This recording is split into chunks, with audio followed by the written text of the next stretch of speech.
তাসিবু আলাল্লাহ আন ইউকাফফিরাস সানাতাল্লাতী ক্বাবলা। আশুরার দিন যে ব্যক্তি রোজা রাখবে, নবীজি বললেন আমি আশা করি পিছনের 1 বছরের গুনাহ আল্লাহ মাফ করে দিবেন। 1 বছরের অপরাধ আল্লাহ মাফ করবেন।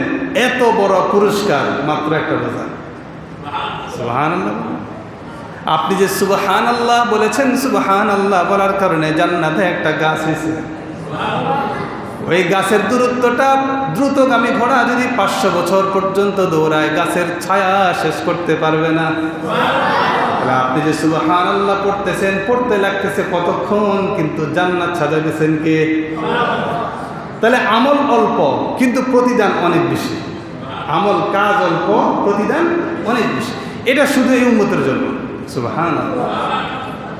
কারণ আমরা নূহ পয়গম্বরের জামানার মতো হায়াত পাই না।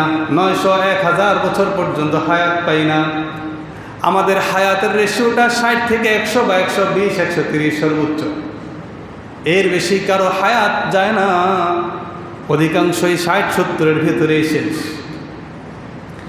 এই অবস্থায় আল্লাহ রাব্বুল আলামিন লাইলাতুল কদর দিয়েছে। লাইলাতুল কদরে যদি তুমি পেয়ে যাও, লাইলাতুল কদরি খায়রুম মিন আলফি শাহর। একটা রাত্রে বন্দেগী করলা যেন 1000 মাস পর্যন্ত তুমি বন্দেগী করলা। আচ্ছা, 1 রাত সমান 1000 মাস। এই যে করলাম অল্প একটু, সওয়াব পাইলাম অনেক বেশি।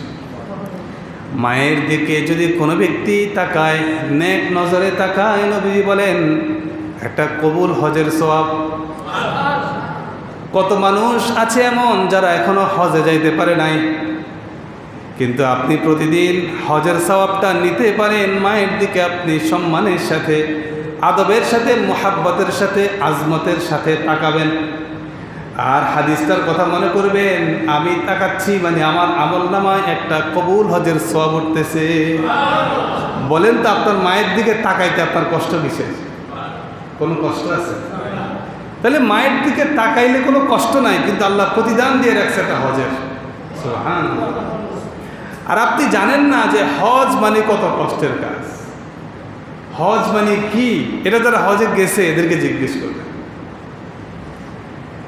যারা হজে গেছে তারা বলতে পারবে হজ কত কষ্টের কাজ।